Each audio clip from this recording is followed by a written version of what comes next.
नहमदुहु व नुसल्ली अला रसूलिहिल करीम अम्मा बाद।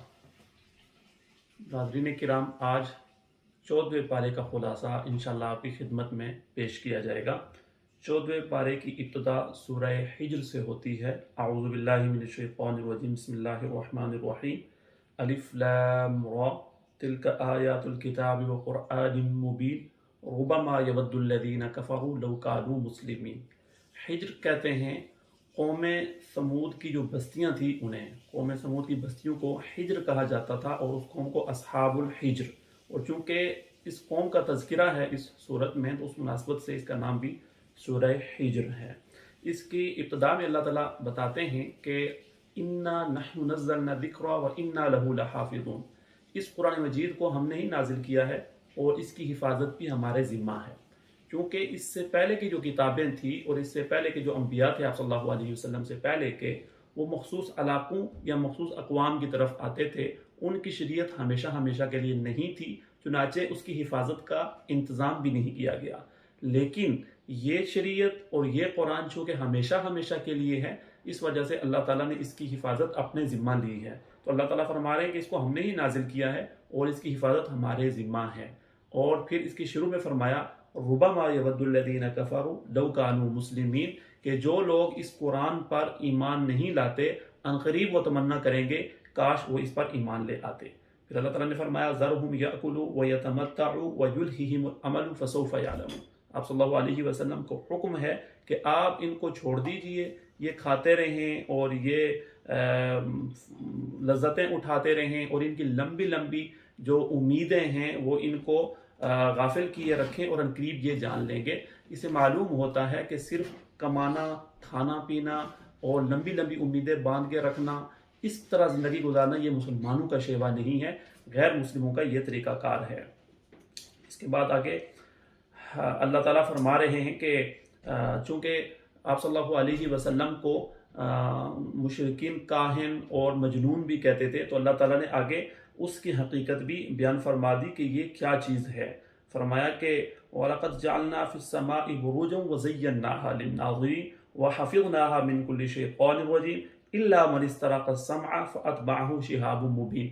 कि आप सल्लल्लाहु अलैहि वसल्लम की बिअसत से पहले शैतान ऊपर चले जाते थे आसमानों पे और फरिश्तों की गुफ्तगू सुन के नीचे आके काहिनों को बता देते थे, और फिर वो काहिन एक बात के साथ हज़ारों बातें अपने पास से लगा के लोगों को बताते रहते थे, लोगों को धोखा होता था उससे। लेकिन आप सल्लल्लाहु अलैहि वसल्लम की बिअसत के बाद ये सिलसिला अब बंद कर दिया गया है, और अगर शैतान ऊपर जाएं भी कुछ सुनने के लिए तो उन्हें शोला एक जला देता है, उनका पीछा करता है, और कभी कभी दुनिया में उसका मुशाहदा भी होता है। इसके अलावा वो चूँकि मुशरिकीन मक्का सल्लल्लाहु अलैहि वसल्लम को कहते थे लौ मा तातीना बिल मलाइकति इन कुंत मिनस सादिकीन, कि अगर आपके साथ फरिश्ते आएँ तो फिर हम आपकी बात मान लेंगे। अल्लाह ताला ने फरमाया कि अगर तो हम आपके साथ फरिश्ते भेजें तो फिर तो इनका काम ही तमाम हो जाएगा। चूँकि जब किसी नबी के साथ फरिश्ते आ जाते हैं, उसकी मदद को फरिश्ते आ जाते हैं, तो फिर उसके साथ अज़ाब आ जाता है उस कौम पर। और दूसरी बात ये फरमाई कि अल्लाह ताला फरमा रहे वलौ फतहना अलैहिम बाबम मिनस समाई फवल्लू फीही यारजुन लक़ालू इन्नमा सुक्किरत अबसारुना बल नहनु कौमुम मसहूरून, कि अगर हम इन पर आसमान के दरवाजे भी खोल दें और ये आसमान पर भी चढ़ जाएं और सब कुछ देख लें, तो फिर भी कहेंगे कि हमारी आंखों को कुछ हो गया है, हम पर जादू हो गया है, यानी फिर भी नहीं मानेंगे क्योंकि इनके अंदर इनाद है। फिर चूँकि इनकी जो हठधर्मी थी उसकी वजह तकब्बुर थी, तो अल्लाह ताला ने आगे हज़रत आदम अलैहिस्सलाम और शैतान का किस्सा दोबारा से बयान फरमाया है, जिसकी तफसीलात पहले भी कई दफ़ा आ चुकी हैं कि किस तरह से शैतान ने तकब्बुर की वजह से हज़रत आदम अलैहिस्सलाम को सजदा करने से इनकार कर दिया था और हमेशा हमेशा के लिए मरदूद ठहरा था। आगे अल्लाह ताला ने हज़रत इब्राहीम अलैहिस्सलाम का वाक़या बयान फरमाया है कि हज़रत इब्राहीम अलैहिस्सलाम के पास जब फरिश्ते आए तो हज़रत इब्राहीम अलैहिस्सलाम चूँकि बहुत मेहमान नवाज थे, हमेशा अपने दस्तरखान पर मेहमानों को बिठाते थे, उनका इकराम करते थे। तो आप अलैहिस्सलाम जल्दी से गए और एक बछड़े का गोश्त भून के उनके सामने आके रखा। फरिश्तों ने जब उसको नहीं खाया, तो उस ज़माने में ये एक रिवायत होती थी कि अगर कोई मेहमान आए उसके सामने मेज़बान खाना रखे और मेहमान खाना ना खाए तो इससे पता चलता था कि वो किसी बुरे इरादे से आया हुआ है। तो हज़रत इब्राहीम अलैहिस्सलाम उसी से आपने फरमाया क़ाल इन्ना मिनकुम वजिलून, कि हमें तो आपसे खौफ महसूस हो रहा है। तो फरिश्तों ने कहा قالوا لا توجل انا نبشرک بغلام علیم، آپ ڈریے نہیں، ہم آپ کو خوشخبری دینے کے لیے آئے ہیں، اللہ تعالیٰ آپ کو اولاد دینے والا ہے۔ اس پر حضرت ابراہیم علیہ السلام نے تھوڑا سا تعجب کیا کہ میں تو بوڑھا ہوں، مجھے کیسے اولاد ملے گی؟ تو فرشتوں نے فرمایا کہ یہ پکی خبر ہے، فلا تکن من القانطین، آپ بوڑھے ہو گئے ہیں لیکن آپ اللہ کی رحمت سے مایوس نہ ہوئیے۔ جس پر حضرت ابراہیم علیہ السلام نے فرمایا قال ومن یقنط من رحمت ربہ الا الضالون، کہ اللہ کی رحمت سے تو وہی لوگ مایوس ہوتے ہیں جو کہ گمراہ ہوتے ہیں، جن کے پاس ہدایت نہیں ہوتی۔ اس میں ہمارے لیے ایک بڑا زبردست سبق ہے اور ایک پیغام ہے ان لوگوں کے لیے جن کی اولاد نہیں ہوتی، کہ ان کو اللہ کی رحمت سے مایوس ہرگز نہیں ہونا چاہیے۔ بے شک ان کی عمر زیادہ ہو جائے، کسی قسم کی کوئی بیماری ہو، کیونکہ اللہ کی رحمت سے صرف وہی لوگ امید سے دستبردار ہوتے ہیں یا مایوس ہوتے ہیں کہ جو گمراہ ہوتے ہیں، ایمان والے کبھی اللہ کی رحمت سے مایوس نہیں ہوتے۔ پھر حضرت ابراہیم علیہ السلام نے ان فرشتوں سے پوچھا قال فما خطبکم ایھا المرسلون، آگے کا کیا پلان ہے؟ انہوں نے بتایا کہ ہم ایک قوم کی طرف آئے ہوئے ہیں جو مجرم قوم ہے۔ حضرت لوط علیہ السلام کی قوم کے بارے میں فرمایا کہ ہم ان کے طرف جا رہے ہیں، ان کو عذاب ہوگا۔ اور پھر آگے حضرت لوط علیہ السلام کی قوم کا تذکرہ ہے کہ جب یہ فرشتے آپ علیہ السلام کے پاس آئے تو چونکہ ان کی قوم لڑکوں کے ساتھ بدفعلی کے گناہ میں مبتلا تھی تو وہ باگے باگے آ گئے، چونکہ فرشتے خوبصورت شکل میں تھے۔ اور پھر آگے یہ قصہ پہلے بھی بیان ہو چکا ہے کس طرح سے انہوں نے آ کے حضرت لوط علیہ السلام کو پریشان کیا، اور انہوں نے ان سے بہت التجا کی کہ آپ میرے مہمانوں کے سامنے میرے ساتھ یہ نہ کریں، اور اللہ تعالیٰ نے تمہارے لیے لڑکیوں کو حلال کیا ہے، ان سے نکاح کرو اور اپنی جنسی خواہش ان سے پوری کرو، لیکن وہ نہیں مانے اور اس کے بعد ان کے اوپر عذاب نازل ہوا۔ اس کے بعد فرمایا وَلَقَدْ كَذَّبَ أَصْحَابُ الْحِجْرِ الْمُرْسَلِينَ، اور اس سے پہلے اللہ تعالیٰ نے دوسری قوم کا بھی تذکرہ کیا ہے، حضرت شعیب علیہ السلام کی قوم کا، وَإِنْ كَانَ أَصْحَابُ الْأَيْكَةِ لَظَالِمِينَ، ان کے بارے میں بھی ان کا تذکرہ مختصر کیا، ان کے اوپر بھی عذاب آیا۔ پھر یہ قوم سمود، حضرت صالح علیہ السلام کی قوم ہے، اس کے بارے میں بھی فرمایا کہ انہوں نے بھی ہمارے حکم کو نہیں مانا تو ان پر بھی اللہ تعالیٰ کا عذاب نازل ہوا۔ اس صورت کے آخر میں آپ صلی اللہ علیہ وسلم کو تسلی دی جا رہی ہے کہ آپ ان کو جو دعوت دے رہے ہیں اور یہ دعوت نہیں مان رہے، اس سے آپ کو تکلیف تو ہو رہی ہے، آپ کے اوپر جو یہ جملے کستے ہیں اس سے آپ کو تکلیف ہو رہی ہے، لیکن آپ اطمینان رکھیں، اللہ نے آپ کے اوپر رحم کیا ہے۔ فرمایا وَلَقَدْ آتَيْنَاكَ سَبْعًا مِّنَ الْمَثَانِي وَالْقُرْآنِ الْعَظِيمِ، آپ کو 7 آیات دی ہیں جن کو بار بار پڑھا جاتا ہے، یعنی سورہ فاتحہ، یہ اللہ کا بہت بڑا انعام ہے آپ پہ، وَالْقُرْآنَ الْعَظِيمِ، پورا قرآن آپ کو دیا، اور فرمایا وَلَا تَحْزَنْ عَلَيْهِمْ وَاخْفِضْ جَنَاحَكَ لِلْمُؤْمِنِينَ، آپ ان کے ساتھ بھلائی اور اچھائی کرتے رہیں اور آپ غم نہ اٹھائیں، غم نہ کریں۔ اس کے بعد سورہ نحل شروع ہوتی ہے۔ نحل کہتے ہیں شہد کی مکھی کو، تو چونکہ اس صورت میں آگے اللہ تعالیٰ نے بہت زیادہ اپنی نعمتیں گنوائی ہیں، اسی وجہ سے اس صورت کو سورۃ النعم بھی کہا جاتا ہے، یعنی نعمتوں والی صورت۔ اللہ تعالیٰ نے اپنے قدرت کے مناظر، اپنی نعمتیں گنوائی ہیں، اور پھر چونکہ مشرکین کا یہ خیال تھا، وہ یہ تو سمجھتے تھے کہ ساری چیزیں اللہ تعالیٰ نے پیدا کی ہیں، لیکن ان کا اپنا یہ گمان تھا کہ اللہ تعالیٰ نے مختلف بتوں کو کچھ چیزیں تفویض کی ہوئی ہیں، کچھ ذمہ داریاں دی ہوئی ہیں، اور وہ بھی اس کا ہاتھ بٹاتے ہیں۔ تو اللہ تعالیٰ نے ان کے اس عقیدے کو آگے جا کے رد کیا ہے، اور چونکہ شہد کی مکھی کا بھی اللہ تعالیٰ نے اپنے انعام کے طور پر تذکرہ کیا ہے، تو اس مناسبت سے اس کا نام سورہ نحل ہے۔ پھر چونکہ اس کی پہلی آیت ہے بسم اللہ الرحمن الرحیم، اتی امر اللہ فلا تستعجلوا سبحانہ وتعالی عما یشرکون۔ مشرکین مکہ صلی اللہ علیہ وسلم کو کہتے تھے کہ اگر ہم درست نہیں ہیں، آپ کی جو ہم دعوت نہیں مان رہے، ہم غلطی پہ ہیں، تو پھر آئیے نا اللہ تعالیٰ سے عذاب لے کے آئیے تاکہ ہم پہ عذاب نازل ہو۔ تو اللہ تعالیٰ نے فرمایا کہ بس وہ عذاب آیا ہی چاہتا ہے، بلکہ ایسے ہے جیسے آ چکا ہو، وہ یقینی طور پر تم پر آئے گا۔ اتی امر اللہ فلا تستعجلوا، اس میں جلدی نہ مچاؤ۔ اور پھر چونکہ ان کے اس مطالبے کے پیچھے ان کا شرک کا عمل تھا اور وہ اس میں مبتلا تھے، تو اس کی بھی نفی فرما دی، سبحانہ وتعالی عما یشرکون، اللہ تعالیٰ پاک ہے اور ہر اس چیز سے بلند ہے جس کو یہ شریک ٹھہراتے ہیں۔ اس کے بعد اللہ تعالیٰ نے آگے بہت ساری اپنی نعمتیں گنوائی ہیں، اس نے آسمان کو پیدا کیا، زمین کو پیدا کیا، انسان کو ایک نطفے سے پیدا کیا، اور اللہ تعالیٰ نے اس کو ذرا تفصیل سے بیان فرمایا کہ اللہ تعالیٰ نے چوپائے پیدا کیے، جانور پیدا کیے، اور فرمایا کہ اس میں تمہارے لیے سردی سے بچاؤ کا سامان ہے، لکم فیہا دفء، سردی سے بچاؤ کا سامان، اسے لیدر اور اس کی جیکٹیں بنتی ہیں، یہ سامان بنتا ہے، اور فرمایا اس میں اور بھی منافع ہیں، پھر تم اس کے گوشت کو کھاتے ہو، اور یہ تمہارے لیے خوبصورتی کا بھی سامان ہے جب یہ شام کو واپس آتے ہیں، صبح جب چرنے کے لیے جاتے ہیں، اور فرمایا کہ تم پھر ان کے ذریعے سے اپنے سامان کو ایک جگہ سے دوسری جگہ لے کر جاتے ہو، اس کو ویسے لے جانا آسان نہیں تھا۔ پھر فرمایا کہ والخیل والبغال والحمیر لترکبوها وزینہ، खच्चर और घोड़े गधे ये अल्लाह ताला ने पैदा फरमाए हैं ताकि तुम इनके ऊपर सवारी करो, और ये जीनत का सामान है तुम्हारे लिए। और फिर आगे बड़ी लतीफ़ बात फरमाई अल्लाह ताला ने कि ये भी अल्लाह ताला ने तुम्हारे आसानी के लिए, तुम्हारे सफ़र के लिए अल्लाह ताला ने बनाए। और वयख्लुकु मा ला तालमून, अल्लाह ताला ने और भी बहुत सारी चीज़ें पैदा की हुई हैं और पैदा करेगा जिनको तुम नहीं जानते। इसमें इस चीज़ को इशारा है कि क़यामत में तक आने वाली बहुत सारी ऐसी चीज़ें होंगी जिनको तुम सफ़र के लिए इस्तेमाल करोगे, लेकिन उस वक्त फरमाया कि तुम उनको नहीं जानते। इसके बाद अल्लाह ताला ने यह भी फरमाया कि हमने आसमान से पानी नाजिल किया और उस बारिश नाजिल की, उससे तुम पानी पीते हो, और फिर उससे अल्लाह ताला तुम्हारे लिए फसलें उगाता है। फिर बहुत सारी चीज़ों के अल्लाह ताला ने नाम लिए, जैतून, खजूर, अनार, तरह तरह के फल। और फिर फरमाया अल्लाह ताला ने तुम्हारे लिए रात को, दिन को, सूरज और चाँद को मुसख्खर कर दिया है, और तुम्हारे लिए मुख्तलिफ़ तरह की चीज़ें ज़मीन से निकाली हैं मुख्तलिफ़ रंगों की खाने के लिए। समंदर को अल्लाह ताला ने तुम्हारे लिए मुसख्खर कर दिया है जिससे तुम गोश्त हासिल करते हो ताज़ा मछलियों की सूरत में, और उसके साथ ज़ेवरात की चीज़ें जैसे सीपी वगैरह है। और फरमाया कि उसके अंदर फिर तुम्हारे बड़े बड़े जहाज़ चलते हैं जिससे तुम रिस्क हासिल करते हो, ये दुनिया की मईशत इसके ऊपर चलती है। और फरमाया कि ज़मीन के अंदर फिर हमने पहाड़ों को लंगर के तौर पर उतारा ताकि वो ज़मीन डगमगाए नहीं।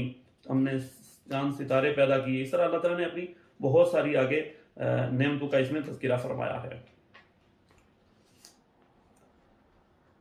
इसके बाद आगे अहले इस्लाम और अहले कुफ्र का अल्लाह ताला ने जिक्र फरमाया कि किस तरह जो काफिर हैं उन पर जब मौत आती है तो उनकी क्या हालत होती है, और जब मुसलमानों पर मौत आती है तो उसका क्या मंजर होता है, किस तरह से उन्हें खुशखबरी दी जाती है।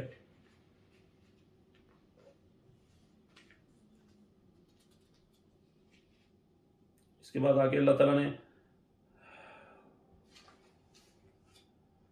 फरमाया कि वक़ाल अल्लाहु ला तत्तखिज़ू इलाहैन इस्नैन, कि दो को माबूद ना बनाओ, माबूद एक ही है, अल्लाह ताला एक ही है, तो उसी को माबूद बनाओ, शिर्क से बचो। और तौहीद का अल्लाह ताला ने यहाँ पे हुक्म दिया है। और इसके बाद ये भी मुसलमान इंसानों की खसलत बताई है, जब उन पर कोई अच्छी सूरत हाल आती है तो खुश होते हैं, जब बुरी सूरत हाल आती है तो नाशुक्रे हो जाते हैं। और फिर कुफ़ार की, मुशरिकीन की एक और बात का अल्लाह ने तज़किरा फरमाया, वो इस तरह से था कि एक तो वो अपने लिए बच्चियों को पसंद नहीं करते, अल्लाह ताला ने उसका नक्शा खींचा है। और फिर कहते थे कि फ़रिश्ते अल्लाह की बेटियां हैं। तो अल्लाह ताला ने एक तो फरमाया कि भाई अपने लिए जिस चीज़ को पसंद नहीं करते बेटियों को, अल्लाह के लिए कैसे तुम वो बना लेते हो कि फ़रिश्ते अल्लाह की बेटियां हैं। और दूसरी बात यह है कि वो बात हकीकत भी नहीं है। और फिर फरमाया वयजअलूना लिल्लाहि बनाति सुब्हानहु वलहुम मा यश्तहून, अल्लाह ताला के लिए वो बेटियां बनाते हैं, और अल्लाह ताला तो इन चीज़ों से बिल्कुल पाक है। और अपने लिए फिर बेटे कहते हैं कि हमारे लिए बेटे हों। और फिर फरमाया वइज़ा बुश्शिरा अहदुहुम बिल उन्सा ज़ल्ला वजहुहु मुस्वद्दन व हुवा कज़ीम, इनमें से अगर किसी को बेटी की पैदाइश की खुशखबरी मिलती है तो इनके चेहरे स्याह हो जाते हैं और बहुत गमगीन हो जाते हैं, और दूसरों से उसको छुपाते फिरते हैं, किसी को पता ना चल जाए कि मेरे घर में बेटी पैदा हुई है। और फिर या तो चाहते हैं कि बददिली के साथ उस बेटी को रखें, या फिर उनकी ख्वाहिश ये होती है कि उसे ज़मीन के अंदर ये गाड़ दें। ये उनकी फितरत थी और उनकी एक बहुत बड़ी उनका एक जुल्म था। अल्लाह ताला ने उसके बारे में भी रद्द फरमाया। हमारे लिए तालीम ये है, बेटी हो या बेटा हो वो अल्लाह ताला की तरफ से, और अल्लाह ताला की नेमत होता है, या अल्लाह की रहमत होता है, उस पर हमेशा खुश होना चाहिए, दिल थोड़ा नहीं करना चाहिए, क्योंकि अल्लाह बेहतर जानता है हमारे लिए क्या चीज़ बेहतर है, हमें उसका पता नहीं होता।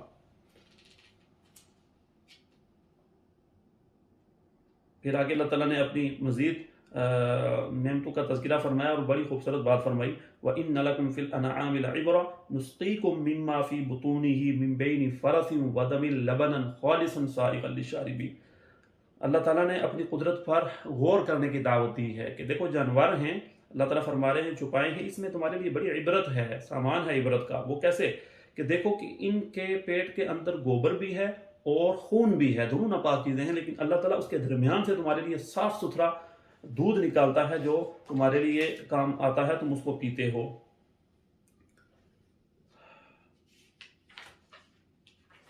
फलों के बारे में अल्लाह ताला ने फरमाया हमने तुम्हारे लिए फल भी पैदा किए हैं जिनसे तुम लज्जत हासिल करते हो। और यहाँ पे आगे फिर अल्लाह ताला शहद की मक्खी का तज़किरा फरमा रहे हैं कि वहा रब्बुका इलन नहली अनित्तखिज़ी मिनल जिबालि बुयूता व मिनश शजरि व मिम्मा यारिशून, कि इसको हमने वही की है। अल्लाह ताला ने उसको ये बात सिखाई है شہد کی مکھی کو کہ وہ جا کے پہاڑوں پہ اپنا چھتا بنائے، درختوں پہ بنائے، اونچی جگہوں پہ بنائے، اور پھر اس کو یہ بھی اللہ تعالیٰ نے بتایا ہے کہ اس طرح سے جائے اور مختلف پھلوں سے، مختلف پھولوں سے رس نکالے اور پھر انسانوں کے لیے شہد پیدا کرے۔ اور شہد کے بارے میں فرمایا کہ یہ اس کے پیٹ سے نکلتا ہے، اس کے مختلف رنگ ہوتے ہیں اور یہ انسانوں کے لیے شفا ہے۔ اللہ تعالیٰ نے شہد کے اندر شفا رکھی ہے۔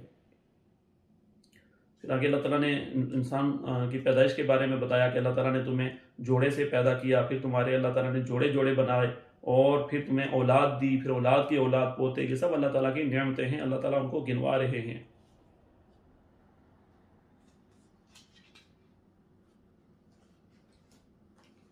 آگے اللہ تعالیٰ فرما رہے ہیں کہ ان اللہ یأمر بالعدل والاحسان وایتاء ذی القربى وینہی عن الفحشاء والمنکر والبغی یعظکم لعلکم تذکرون۔ بہت ساری چیزوں کا اللہ تعالیٰ حکم دے رہے ہیں۔ اللہ تعالیٰ فرما رہے ہیں کہ اللہ تعالیٰ نے تمہیں انصاف کرنے، نیکی کرنے، رشتہ داروں کو کے اوپر خرچ کرنے کا حکم دیا ہے، اور تمہیں بے حیائی کی باتوں سے اور بری باتوں سے اور ظلم سے اللہ تعالیٰ نے منع فرمایا ہے۔ اور پھر فرمایا کہ وَأَوْفُوا بِعَهْدِ اللَّهِ إِذَا عَاهَدتُّمْ، کہ جب بھی کوئی عہد کرو تو پھر اس کو ضرور پورا کرو، اپنے عہد کو کبھی بھی نہ توڑو، یہ مسلمان کا شیوا نہیں ہے۔ پھر مکہ میں کہتے ہیں کہ ایک عورت تھی جس کا نام غالباً خرقہ یا اس سے کوئی ملتا جلتا تھا، وہ ایک مجنونہ تھی، اس طرح سے کرتی تھی کہ وہ سوت کاٹتی رہتی تھی بڑی محنت کے ساتھ، اور جب وہ اس کو تیار کر لیتی تھی تو پھر اس کو سارا ادھیڑ کے رکھ دیتی تھی۔ وہ ضرب المثل بن گئی ایسے آدمی کے بارے میں جو کوئی کام کرے، جس کی محنت کرے اور پھر اس کو اپنے ہاتھ سے ہی ضائع کر دے۔ تو مسلمانوں کو کہا جا رہا ہے کہ آپ ایسے نہیں بننا کہ پھر آپ اپنی قسمیں کھائیں اور پھر ان قسموں کو آپ توڑ دیں، ایسا کام آپ نے نہیں کرنا۔ کوئی عہد کریں، اس عہد کو پورا کریں، وعدوں کو پورا کریں اور اپنے اعمال کو ضائع نہ کریں۔ اس صورت کے آخر میں مختلف احکام ہیں مسلمانوں کو، اور خصوصیت کے ساتھ کھانے پینے کی چیزوں کے حوالے سے، حلال کے حوالے سے اللہ نے فرمایا فَكُلُوا مِمَّا رَزَقَكُمُ اللَّهُ حَلَالًا طَيِّبًا، حلال اور پاک چیزیں کھائیں جو اللہ نے آپ کو دی ہیں، پھر اللہ کا شکر ادا کریں۔ اور اللہ تعالیٰ نے البتہ آپ کے اوپر مردہ کو اور بہتے خون کو اور خنزیر کے گوشت کو اور جس پر غیر اللہ کا نام لیا جائے، جس جانور پر، ان چیزوں کو اللہ تعالیٰ نے آپ پر حرام کیا ہے۔ البتہ اگر اضطراری حالت ہو جہاں انسان کی جان جانے کا خوف ہو، اس کے پاس کوئی چیز بھی نہ ہو، تو پھر وقتی طور پر ان چیزوں کے کھانے کی گنجائش ہو جاتی ہے۔ اور یہ بھی فرمایا کہ اپنی طرف سے چیزوں کو حلال یا حرام نہ کرو۔ حلال وہی ہے جسے اللہ نے حلال کیا، حرام ہوا ہے جسے اللہ نے حرام کر دیا۔ اپنا تمہارا اس میں کوئی اختیار نہیں ہے ان چیزوں میں سے کسی کو حلال کو حرام کرنے یا حرام کو حلال کرنے کا۔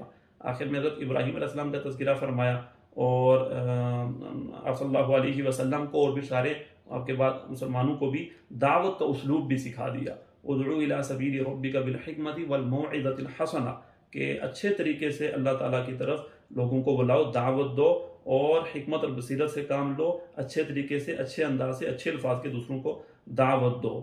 یہ ہمارے لیے ایک پیغام ہے، ایک طریقہ ہے کہ دعوت کا ہم طریقہ سیکھیں، اچھے الفاظ استعمال کریں، موقع محل کو دیکھتے ہوئے ہم دعوت دیں تاکہ وہ مؤثر ہو۔ اس کے ساتھ ہی یہ بارہ ختم ہوتا ہے۔